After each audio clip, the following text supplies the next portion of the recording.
Nice little sip. I drink cold brew and this has got a shot of like vanilla in it, which is funny. You know, vanilla is known as like the really bland option, but really it shouldn't be. Vanilla is a distinctive taste. It's actually pretty rare. I guess if you drink too much of it, you do get sick. Maybe that's the metaphor that they're looking for. If they were to say like, this book is more like sand, because it's everywhere and it's really annoying. It's like a Dan Brown book. Let's get into it.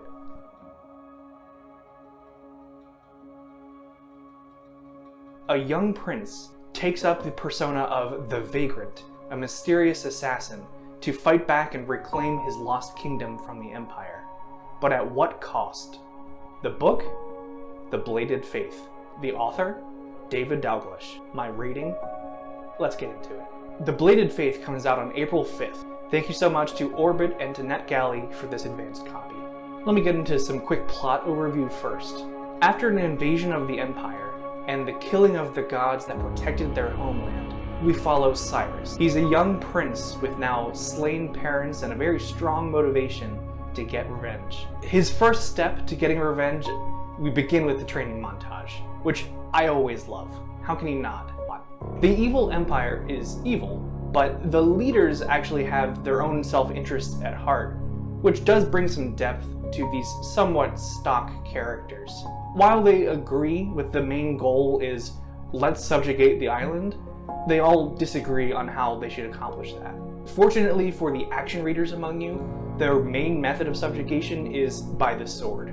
You see, the Empire maintains its power by using Paragon. Paragons are superhumanly strong and fast, so much so they can even threaten the gods.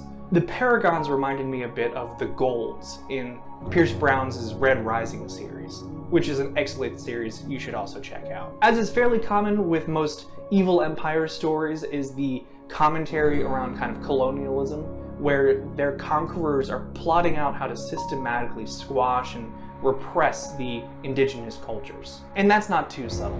When they show up, they literally are trying to kill their gods.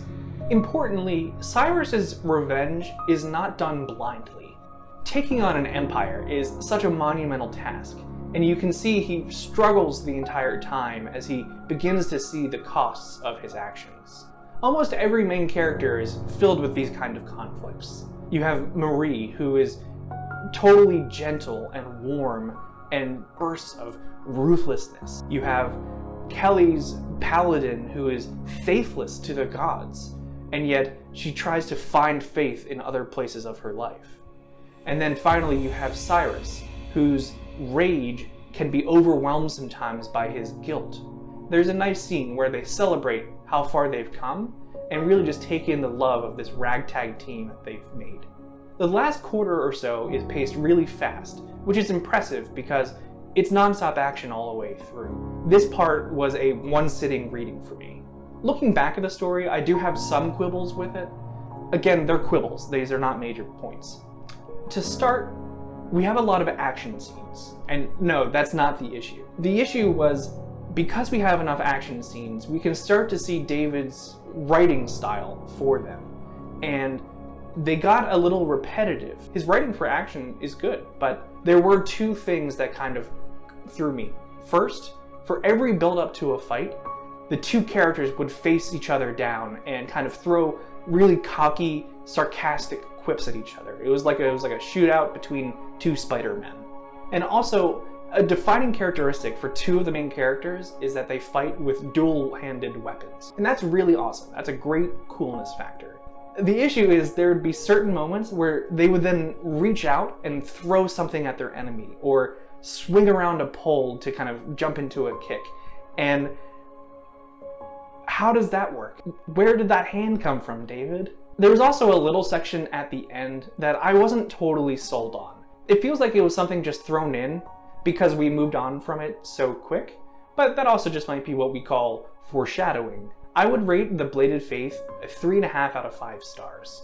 I enjoyed the action-adventure pace that really pushed the story forward, but I also felt a lack of tension sometimes because I knew this is the first of a series. Spoilers, I guess. That said, the quieter character-focused moments are really the ones that are important because it built out the world and allowed you to catch your breath after fight after fight. For those of you looking for a fast-paced action-adventure fantasy story, this one is for you. Again, this book comes out on April 5th, and I'll leave a link below so you can pre-order it now. I have a few advanced reader books already in my pipeline to review over the next few months, so please subscribe because there's always more where this came from. Thanks again, and thanks for watching.